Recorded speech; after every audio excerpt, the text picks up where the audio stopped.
Thanks for staying tuned to WION. I'm Samiksha Srivastava. We begin this edition with big breaking news updates that are just trickling in.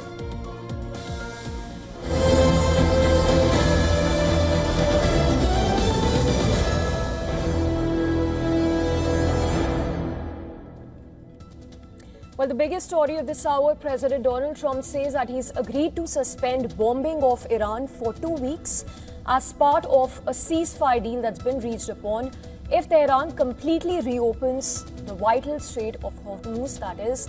Iran has also agreed to the pause. Foreign Minister of Iran, Abbas Araghchi, has confirmed that Iran will halt attacks if attacks against it stop. In fact, he's also gone on to say that safe transit in Strait of Hormuz will be possible for 2 weeks by coordination with Iranian armed forces.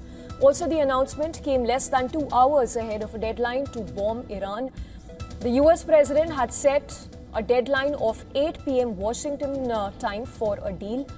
In his last threat to Iran, Trump had rather warned of strikes that would end a civilization. Trump's exact words were, "A whole civilization will die, never to be brought back again."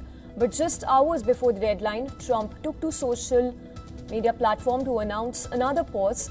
We'll just go across to my colleague Shivan also to get us more details. But just to read out that statement that came in from President Donald Trump, in which he said that he has decided to suspend the bombing and attack campaign on Iran. In his Truth Social, he said that the 10-point proposal will serve as ground to negotiate for a permanent deal, while reiterating that US has achieved most of its military objectives. In fact, reading out the full post that's been put out by President Trump, who says, based on conversations with Prime Minister Shehbaz Sharif and Field Marshal Asim Munir of Pakistan, and wherein they requested that I hold off the destructive force being sent tonight to Iran and subject to the Islamic Republic of Iran, agreeing to complete, immediate and safe opening of the Strait of Hormuz. I agree to suspend the bombing and attack of Iran for a period of 2 weeks. This will be a double-sided ceasefire.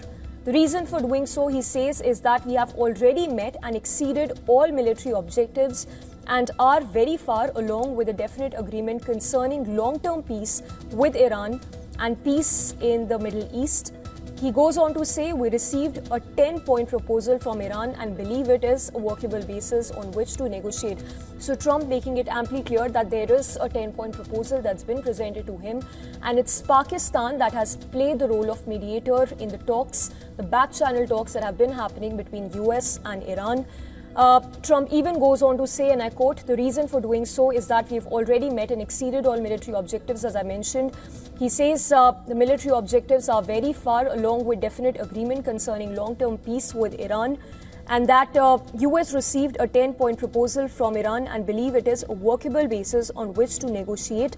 Trump even said that Iran has agreed to almost all of the various points of past contention, and this extension will allow time for a permanent agreement to be finalized. So Trump there hinting that possibly by the end of 2 weeks, there could be a permanent solution to the US-Israel war on Iran. Let's quickly go across to Shivan, who's joining us with more details on that. Shivan, once again, if you can read us through those important excerpts from that full post that's been put out by President Trump, and also how do you read into the statement that's coming in from the US president? Samiksha, there were already murmurs coming just yesterday that reports are going to suggest that there is going to be a further extension. Ceasefire was not being reported. Then came that post from the Pakistani Prime Minister a little over 2 hours ago, mentioning that Pakistan is requesting Donald Trump and the US to halt for 2 weeks. And a similar request goes out to Iran to please halt attacks in the region for 2 weeks. He had mentioned, let me quickly go over that post from Shehbaz Sharif, because that kind of laid the track for what we're seeing as of now from the White House. This is what Shehbaz Sharif, the Pakistan Prime Minister, mentioned, that to allow diplomacy to run its course, I earnestly request Trump to extend the deadline for 2 weeks. Pakistan, in all sincerity, requests Iranian brothers to open the Strait of Hormuz for a corresponding period of 2 weeks as a goodwill gesture.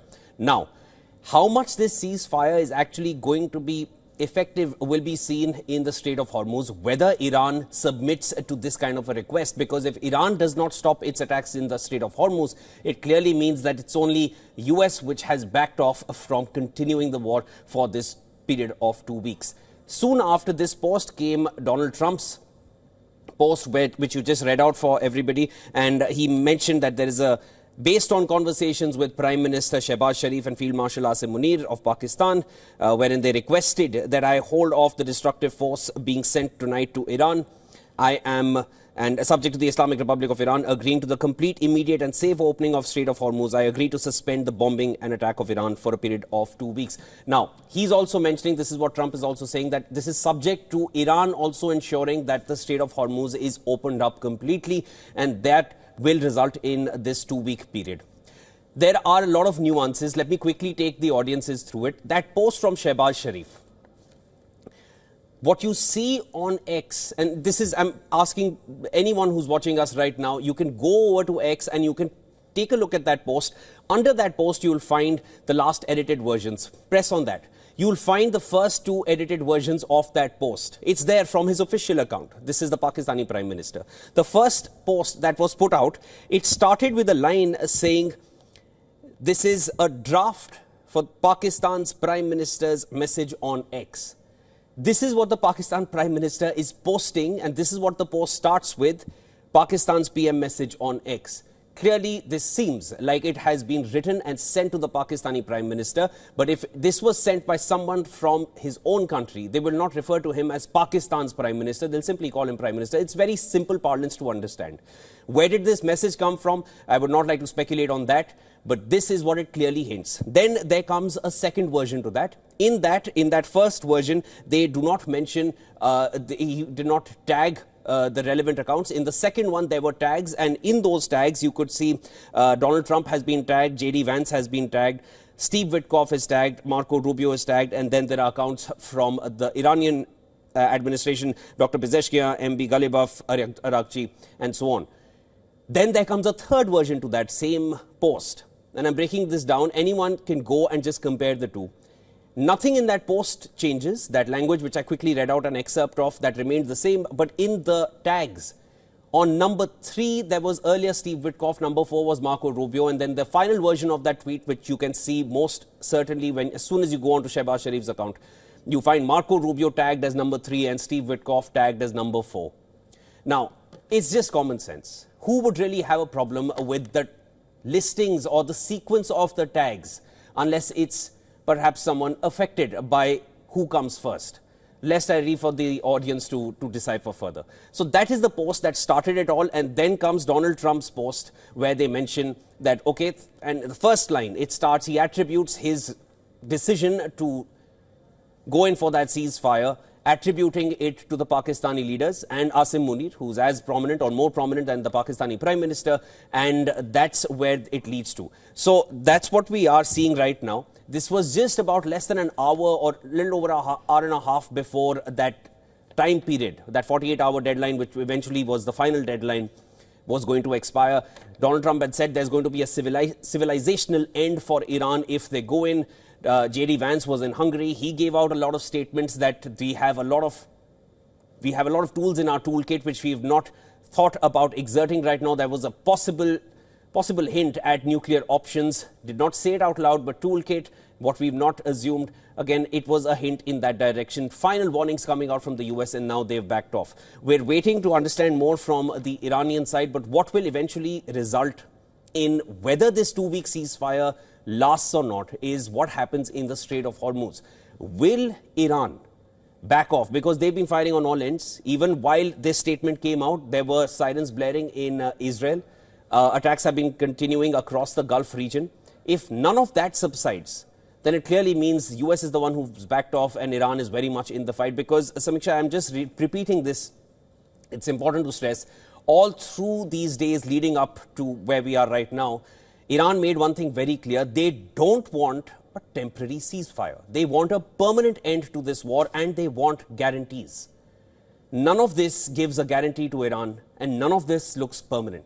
So has Iran really accepted this deal? That is something we'll need to wait and watch on how the Iranians are going to react to it. We're still tracking. We've been just quickly getting to the newsroom. So in what's happened the last half an hour, we'll have to quickly go over and see if there have been more statements coming in.